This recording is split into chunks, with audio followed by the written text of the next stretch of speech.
नमस्कार साथियों, स्वागत है आपका अभिनंदन एकेडमी काला पीपल के यूट्यूब चैनल में। आज हम चालू कर रहे हैं एसएससी, जीडी और आने वाली रेलवे, एनटीपीसी और ग्रुप डी के लिए संविधान की एक नई क्लास। तो आज हम इसमें संविधान के 20 क्वेश्चनों पर चर्चा करने वाले हैं। तो आइए प्रारंभ करते हैं पहले क्वेश्चन से।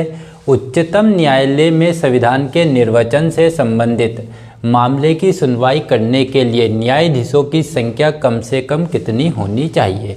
उच्चतम न्यायालय में संविधान के निर्वचन, ठीक है, निर्वाचन नहीं, निर्वचन से संबंधित मामलों की सुनवाई करने के लिए न्यायाधीशों की संख्या कितनी होनी चाहिए। तो यहाँ पर जो संख्या है, ऑप्शन है आपके 10, 9, 7 या फिर 5। तो इसकी जो सही आंसर रहने वाला है वो रहेगा आपका ऑप्शन नंबर डी, कितने, 5। कितने जजों की पीठ होनी चाहिए, तो इसकी जो कम से कम जजों की जो पीठ होनी चाहिए वो 5 होनी चाहिए। अधिकतम कितनी भी हो सकती है। और जो जजों की पीठ होती है वो कैसे होती है, 3, 5, ठीक है, 5 के अलावा 7, 9, 11, इस प्रकार से जजों की पीठ किसी मामले को देखती है। कि कैसे देखती है, 3, 5, 7, 9 या फिर 11, ठीक है। पीठों में आप ऐसे नहीं देख सकते कि 2, 4, 6 ऐसे जज नहीं होते हैं।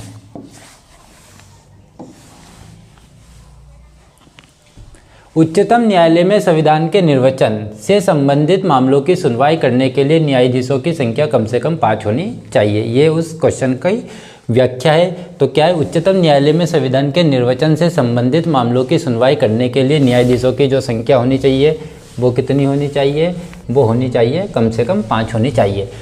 और इसी में आगे देखते हैं, संविधान के किस प्रश्न पर या किसी प्रश्न पर विवाद होने पर अंतिम व्याख्या उच्चतम न्यायालय द्वारा की जाती है। तो संविधान की जो व्याख्या करने वाला होता है वो कौन होता है, संरक्षक और व्याख्या दोनों ही सुप्रीम कोर्ट के द्वारा ही की जाती है। संविधान के किसी प्रश्न पर विवाद होने पर अंतिम व्याख्या उच्चतम न्यायालय द्वारा की जाती है। संविधान के किसी तथ्य या सार तत्व को जानने के लिए न्यूनतम 5 सदस्यों को ज्यूरी व्यवस्था के अधीन निर्णय लिए जाते हैं। तो किसी भी संविधान से जुड़ा कोई सा भी प्रश्न होता है तो उसमें कम से कम 5 जजों की पीठ होनी अनिवार्य है, ठीक है। अधिकतम ज़्यादा भी हो सकती है, लेकिन न्यूनतम या कम से कम कितनी होनी चाहिए, 5 जज उसमें होंगे। इसके बाद है, यदि किसी विषय पर न्यायाधीश में मतभेद होता है तो बहुमत द्वारा निर्णय लिया जाता है। जैसे हम देखें, अगर न्यायाधीशों की संख्या कितनी है, 5 है, और 5 जजों में से अगर मतभेद होता है तो उसमें अगर जो फैसला होगा वो किस प्रकार होगा, 3-2 में होगा। अगर 3 जज पक्ष में है तो निर्णय ले लिया जाएगा, 2 है तो निर्णय ले लिया जाएगा, या फिर 4-1 के हिसाब से भी यहाँ पर निर्णय लिया जा सकता है, ठीक है। तो बहुमत के आधार पर, बहुमत कैसे होता है, 3-2 या फिर 4-1 में आपका बहुमत होता है अगर 5 जज है तो।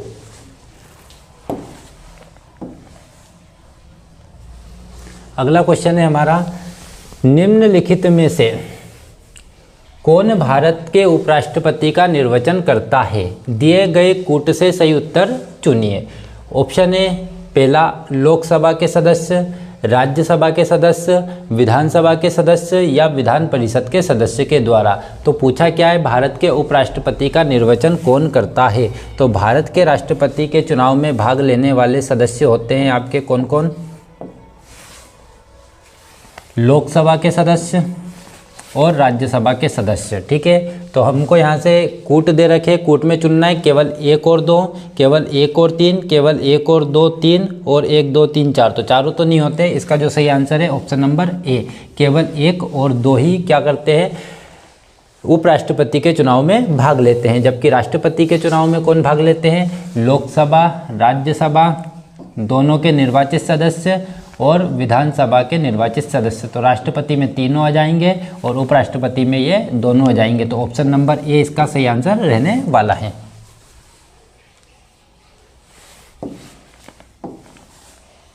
इसकी व्याख्या देखते हैं। आगे हो गया क्या क्वेश्चन, हाँ आगे बढ़ गया था। इसकी व्याख्या, भारत के उपराष्ट्रपति के निर्वाचन में लोकसभा और राज्यसभा के सदस्य केवल भाग लेते हैं, ठीक है। तो लोकसभा और राज्यसभा के सदस्य ही उपराष्ट्रपति के चुनाव में क्या करते हैं, भाग लेते हैं। राष्ट्रपति की बात करते हैं। राष्ट्रपति के चुनाव में केवल लोकसभा, राज्यसभा और विधानसभा के निर्वाचित सदस्य भाग लेते हैं। यहाँ पर एक शब्द आया है निर्वाचित सदस्य, तो राष्ट्रपति में केवल निर्वाचित सदस्य भाग लेते हैं, मनोनीत सदस्य नहीं लेते हैं, ठीक है।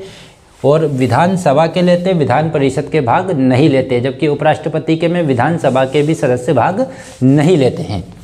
उपराष्ट्रपति पद का सृजन अनुच्छेद 63 के अंतर्गत होता है। बहुत ही काम का क्वेश्चन बन सकता है यहाँ से कि उपराष्ट्रपति का पद किस अनुच्छेद में दिया गया है, तो ये दिया गया है आपके अनुच्छेद नंबर 63 में। यहाँ पर ध्यान देने योग्य बातें हैं, अनुच्छेद 63 को याद रखना है। उपराष्ट्रपति के रूप में इनके दो प्रमुख कार्य होते हैं या इनके दो प्रमुख कर्तव्य होते हैं। पहला होता है राज्यसभा का क्या करना, सभापतित्व करना, मतलब भारत में जो भी व्यक्ति उपराष्ट्रपति बनेगा वो राज्यसभा का पदेन सभापति होगा। तो राज्यसभा के सभापति का चुनाव नहीं होता है, सदस्यों में से ही उपसभापति को चुना जाता है, ना कि सभापति को। तो जो भारत का उपराष्ट्रपति होगा वो क्या होगा, राज्यसभा का पदेन सभापति होगा, ठीक है। और दूसरा काम क्या होता है, राष्ट्रपति के आपातकालीन अवकाश के समय तत्काल राष्ट्रपति के पद का सृजन क्या है, पद धारण करना। जब भारत के राष्ट्रपति पद पर नहीं होंगे उस समय राष्ट्रपति के पद के कर्तव्य का निर्वहन किसके द्वारा किया जाएगा, उपराष्ट्रपति के द्वारा किया जाता है। और क्या होता है, और जब भारत में जब उपराष्ट्रपति राष्ट्रपति के पद के कर्तव्य का निर्वहन करते हैं तब वे राज्यसभा के सभापति के रूप में कार्य नहीं करते हैं। ध्यान देने योग्य बातें हैं।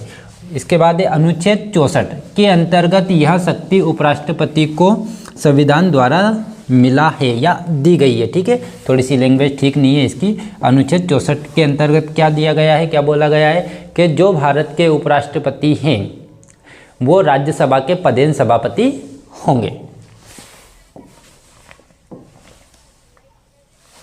अगला क्वेश्चन है हमारा, भारत के संविधान के किस भाग में प्रबंधन में, ठीक है, उद्योग में या रोजगार में प्रबंधन में कामगार की सहभागिता समाविष्ट है। उद्योगों में, लघु उद्योग वगैरह में कामगार की सहभागिता क्या है, तो समाविष्ट है या शामिल है। उद्देशिका में, मूल अधिकार में, राज्य के नीति निर्देशक तत्व में या उपरोक्त में से कोई नहीं। तो जो उद्योग में कार्य के लिए प्रबंधन में कामगार मतलब जो मजदूर होते हैं उनकी सहभागिता के बारे में बोला गया है, ये बोला है आपका अनुच्छेद नंबर 43A में, ठीक है। तो इसमें हम देखेंगे क्या आता है, राज्य के नीति निर्देशक तत्व किस भाग में आते हैं, राज्य के नीति निर्देशक तत्व में इसको शामिल किया गया है। तो प्रबंधन में कामगार की सहभागिता किस भाग में है, तो भाग 4 में। किस भाग में, भाग 4 में नीति निर्देशक तत्व के अंतर्गत ये शामिल होता है। व्याख्या देखते हैं इसकी। भारत के संविधान के भाग 4 के नीति निर्देशक तत्व में प्रबंधन में कामगार की सहभागिता समाविष्ट है। अनुच्छेद 43, कौन सा 43, राज्य कर्मकारों के लिए न्यूनतम निर्वाह, मजदूरी, शिष्ट जीवन स्तर तथा सामाजिक तथा सांस्कृतिक अवसर उपलब्ध कराएगा और ग्रामों में कुटीर उद्योगों को बढ़ाने का प्रयास करेगा। तो कुटीर उद्योगों को बढ़ाने का प्रयास तो अनुच्छेद 43 में बोला गया है, लेकिन हम यहाँ पर देखेंगे 43A या का उद्योगों के प्रबंधन में कामगारों की सहभागिता निर्धारित किया गया है। तो अनुच्छेद 43 को यहाँ पे याद रखना है, जो क्वेश्चन हमारा पूछा गया था। अनुच्छेद 44 समान आचार नागरिक संहिता लागू करने का निर्देश देती है। तो अनुच्छेद 44 किसके बारे में बात करता है, समान आचार संहिता के बारे में बातें करता है। और अनुच्छेद 44 अब तक भारत में लागू नहीं हुआ है, तो भारत सरकार के द्वारा केंद्र स्तर पर इसको लागू नहीं किया गया है। इसे लागू करने वाले वर्तमान में कितने राज्य हैं, तो वर्तमान में इसे लागू करने वाले 2 राज्य हैं। पहला राज्य हमारा आता है गोवा। पहला राज्य कौन सा होता है, गोवा में ये पहले से लागू है। और अभी हाल ही में कुछ दिन पहले किस राज्य ने इसका एक विधेयक पास किया है, तो वो किया है यूके ने, उत्तराखंड ने, ठीक है। तो ये आपका दूसरा राज्य हो जाएगा जो समान नागरिक संहिता को लागू करेगा। उच्चतम न्यायालय ने अनेक बार सरकार को समान सिविल कोड लागू करने का निर्देश दिया गया है, ठीक है। तो समय समय पर उच्चतम न्यायालय जो भारत देश का सुप्रीम कोर्ट है उसने समान नागरिक संहिता को लागू करने के बारे में सरकार को क्या दिए हैं, निर्देश दिए हैं। इसके लिए कानून बनाने की सरकार को आदेश या निर्देश दिए हैं। लोकसभा के सभापति को किसके द्वारा हटाया जा सकता है? लोकसभा के सभापति को किसके द्वारा हटाया जा सकता है? ऑप्शन है हमारे राष्ट्रपति, लोकसभा के बहुसंख्यक सदस्यों द्वारा, प्रधानमंत्री द्वारा, संसद के दोनों सदनों के सदस्यों के द्वारा। तो हटाया किसको जा रहा है? लोकसभा के। अब जब लोकसभा के सदस्य को हटाया जाएगा, अध्यक्ष को हटाया जाएगा, तो वो लोकसभा के सदस्यों के द्वारा ही हटाया जाता है, ना कि राष्ट्रपति के द्वारा हटाया जाता है, और ना ही प्रधानमंत्री के द्वारा हटाया जाता है, और ना ही दोनों सदनों के द्वारा हटाया जाता है। दोनों सदनों के द्वारा तो राष्ट्रपति को हटाया जाता है, ठीक है। लेकिन यहाँ पर पूछा लोकसभा के अध्यक्ष या फिर सभापति को, तो लोकसभा के बहुसंख्यक सदस्यों के द्वारा हटाया जाता है। व्याख्या देखते हैं इसकी। लोकसभा का सभापति या फिर स्पीकर लोकसभा के बहुमत द्वारा हटाया जाता है। किसके द्वारा हटाया जाता है? लोकसभा के सदस्यों के बहुमत के द्वारा हटाया जाता है। लोकसभा के सदस्य अपने में से एक अध्यक्ष और एक उपाध्यक्ष चुन लेते हैं। तो लोकसभा का जो अध्यक्ष होता है वो सदस्यों में से ही चुना जाता है, और एक उपाध्यक्ष भी उन्हीं में से चुना जाता है, और हटाया भी जा सकता है। तो इन्हीं सदस्यों के द्वारा उसे हटाया भी जाता है। यदि कोई लोकसभा की सदस्यता का त्याग करना चाहता है तो वह स्पीकर को त्यागपत्र सौंपता है। किसको त्यागपत्र सौंपेगा? तो स्पीकर को त्यागपत्र सौंपता है। स्पीकर इसकी सूचना राष्ट्रपति को देता है। इसकी सदस्यता की रिक्ति पर 6 माह के अंदर चुन लिया जाना संवैधानिक दायित्व है। अगर क्या होता है, कोई भी सदस्य का पद रिक्त होता है, किसी भी सांसद का पद रिक्त होता है, तो 6 माह के भीतर वहाँ पर उपचुनाव कराया जाना है, ऐसा आपका संविधान में बोला गया है। संसद के दोनों सदनों द्वारा उपराष्ट्रपति को बहुमत द्वारा हटाया जा सकता है, ठीक है। ये कुछ चीज़ें थी जो हमारे काम की थी।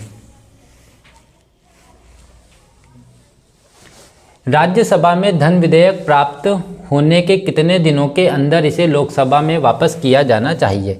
तो कितने दिनों में? 12 दिनों में, 14 दिनों में, 16 दिनों में, या फिर आपके कितने दिन दे रखे हैं? 18 दिनों में। तो इसका जो सही आंसर है ऑप्शन नंबर बी रहेगा, 14 दिनों के अंदर।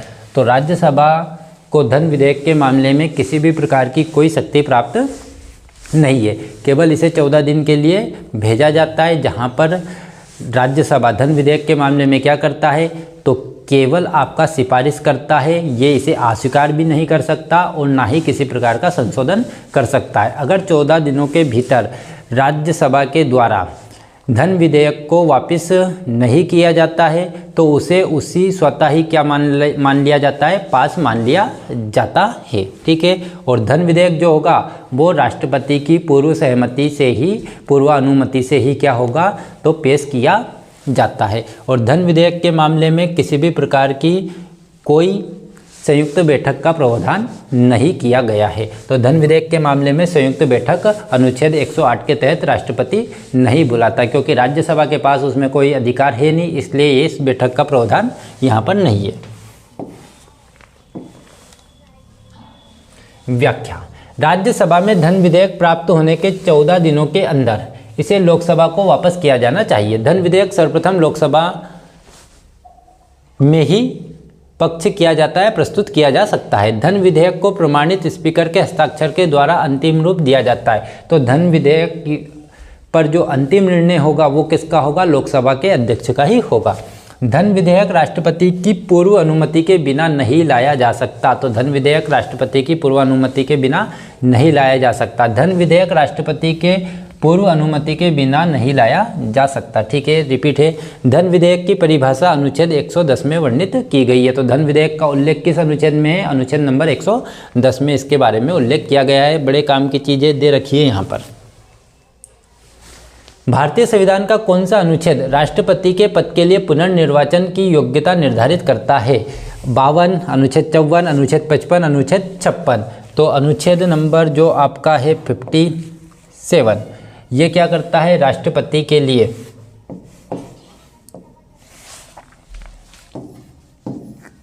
किस चीज का उल्लेख करता है? तो पुनर्निर्वाचन की योग्यता निर्धारित करता है। और जो अनुच्छेद नंबर 57 में बोला गया है कि भारत का कोई भी व्यक्ति कितनी बार भी राष्ट्रपति बन सकता है। जैसे अमेरिका जैसे देशों में क्या है, कोई व्यक्ति केवल 2 बार राष्ट्रपति बन सकता है, लेकिन भारत में किसी भी व्यक्ति को राष्ट्रपति बनने के लिए कोई समय की बाध्यता नहीं है। ठीक है। व्याख्या। संविधान का अनुच्छेद 57 राष्ट्रपति को पुनः निर्वाचन हेतु छूट देता है। तो भारत में कोई भी व्यक्ति जो पहले राष्ट्रपति हो चुका है वो कितनी बार भी 10 बार 15 बार जितनी बार भी उसकी इच्छा हो चुनाव लड़ सकता है और जीत सकता है और राष्ट्रपति पद को धारण कर सकता है। अनुच्छेद 57 के अनुसार भारत में एक राष्ट्रपति होंगे। ठीक है, सॉरी ये थोड़ा सा गलत है, यहाँ पर 52 आएगा। अनुच्छेद 52 के अनुसार भारत में एक राष्ट्रपति होंगे। ठीक है। अनुच्छेद 53 कार्यपालिका शक्ति राष्ट्रपति में निहित होगी। ठीक है। इसके बाद अनुच्छेद 54 के अंतर्गत निर्वाचन मंडल आता है जो राष्ट्रपति के चुनाव में भाग लेते हैं। तो राष्ट्रपति के चुनाव में कौन कौन भाग लेते हैं, जो शायद हमने अभी थोड़ी देर पहले भी उस पर चर्चा की थी। लोकसभा एवं राज्यसभा के निर्वाचित सदस्य। ठीक है, कौन कौन, लोकसभा एवं राज्यसभा के निर्वाचित सदस्य। तो बोलेंगे अपन सदन के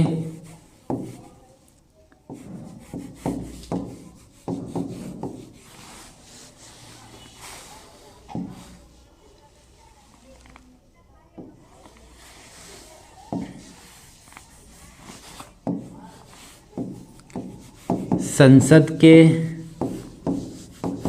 दोनों सदन के निर्वाचित सदस्य। और दूसरे नंबर पर कौन लेते हैं, तो लेते हैं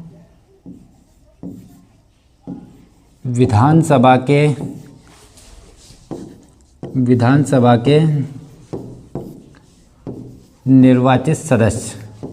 निर्वाचित सदस्य। यहाँ पर एक चीज़ ध्यान देने योग्य है, विधानसभा के निर्वाचित सदस्य। ठीक है, मैंने यहाँ पर राज्य और केंद्र शासित शब्द का प्रयोग नहीं किया है। अगर मैं यहाँ पर राज्य विधानसभा के निर्वाचित सदस्य की बात करता तो मुझे एक स्टेप और आगे बढ़ना पड़ता, और उसमें क्या होता, उसमें चीज़ें हो जाती कि केंद्र शासित प्रदेश जैसे दिल्ली और पुदुचेरी में विधानसभाएं हैं। ठीक है, तो उसके भी निर्वाचित सदस्य राष्ट्रपति के चुनाव में भाग लेते हैं। इसीलिए यहाँ पर डायरेक्ट लिखा है विधानसभा के निर्वाचित सदस्य। तो जितनी भी भारत में विधानसभा है 28 राज्य, ठीक है, और आपके क्या है तो 2 केंद्र शासित प्रदेश, उनमें विधानसभा अस्तित्व में है। तो इसके कारण क्या होता है, विधानसभा के सदस्य यहाँ पर सभी आ जाएंगे। अगला क्वेश्चन है हमारा, भारत में सांप्रदायिकता के विकास का मुख्य कारण क्या है। अल्पसंख्यक समूह का शैक्षिक और आर्थिक पिछड़ापन, राजनीतिक जागरूकता, सामाजिक असमानता या सांप्रदायिकता संस्थाओं पर प्रतिबंध लगाना। तो इसका जो सही आंसर है वो रहेगा ऑप्शन नंबर ए। ठीक है, ऑप्शन नंबर ए, अल्पसंख्यक समूह का शैक्षिक और आर्थिक क्या है, पिछड़ापन। इसका पिछड़ापन भारत में सांप्रदायिकता के विकास का प्रमुख कारण है। और इसी कारण भारत में सांप्रदायिकता या जातिगत या जो आपके धर्मगत जो हिंसा होती है वो इसका एक प्रमुख कारण माना गया है। भारत में सांप्रदायिकता का मुख्य कारण अल्पसंख्यक समूह का शैक्षिक और आर्थिक पिछड़ापन है। ठीक है, भारत में सांप्रदायिकता का जहर 1857 की क्रांति के बाद अंग्रेजों की फूट डालो और शासन करो की नीति से फैला था। 1870 में विलियम हंटर, यहाँ पर ध्यान देने योग्य बातें हैं, विलियम हंटर ने इंडियन मुसलमान पुस्तक लिखी। तो इंडियन मुसलमान किसकी पुस्तक है, विलियम हंटर की लिखी, जिसमें मुस्लिम समाज की कमजोरी का कारण हिंदू को माना। 1875 में अलीगढ़ आंदोलन में इस सांप्रदायिकता को हवा मिली। थियोडर बेकर ने अलीगढ़ स्कूल के प्रचार के रूप में वास्तविक तौर पर पृथक मुस्लिम का बीजारोपण कर दिया। ठीक है, 1919 के माल्ले मिंटो एक्ट के तहत सांप्रदायिकता के आधार पर मुस्लिम के लिए अलग निर्वाचन मंडल का प्रावधान औपचारिक रूप से प्रदान किया गया। तो ये कुछ चीज़ें थी जो आपको यहाँ पर ध्यान देनी है। मध्य प्रदेश उच्च न्यायालय की पीठ स्थित है। तो मध्य प्रदेश उच्च न्यायालय की जो पीठ है, ऑप्शन है आपके ग्वालियर, इंदौर, भोपाल और एक और क्या है, जबलपुर। तो आंसर है इसका ऑप्शन नंबर डी, जबलपुर। तो मध्य प्रदेश उच्च न्यायालय की जो पीठ है वो जबलपुर में है, जबकि इसकी जो खंडपीठ है, कौन सी पीठ है, खंडपीठ, वो कहाँ पर है, इंदौर और ग्वालियर में स्थित है। इंदौर और ग्वालियर में इसकी खंडपीठ है और भोपाल में प्रस्तावित है। भोपाल में क्या है, प्रस्तावित है। तो सही आंसर रहेगा जबलपुर में। ठीक है, अगला क्वेश्चन है, मध्य प्रदेश उच्च न्यायालय की पीठ जबलपुर में अवस्थित है। मध्य प्रदेश का उच्च न्यायालय इंदौर में अवस्थित है। ठीक है, यहाँ पर सुधार की आवश्यकता है। खंडपीठ जबलपुर में अवस्थित है। ठीक है, और एक और क्या है, ग्वालियर में अवस्थित है। उत्तर प्रदेश का उच्च न्यायालय इलाहाबाद में। इलाहाबाद हाईकोर्ट ने भारत में सर्वप्रथम हिंदी में कार्य शुरू किया था, और किस वर्ष किया था, 1967 में उत्तर प्रदेश के राज्यपाल के आदेश के अनुसार ये कार्य शुरू किया था हिंदी में। अनुच्छेद 348 में उच्च न्यायालय एवं उच्चतम न्यायालय, हाईकोर्ट और सुप्रीम कोर्ट की भाषा का उल्लेख किया गया है। अगला क्वेश्चन है, स्थानीय सरकार आधार होती है। तो स्थानीय सरकार आधार होती है, ऑप्शन दे रखे, लोकतंत्र का, आरक्षण का, अभिजात तंत्र का या धर्मनिरपेक्षवाद का। तो स्थानीय जो सरकार होती है वो आधार होती है लोकतंत्र का। किसका आधार होती है, लोकतंत्र का आधार होती है। ठीक है,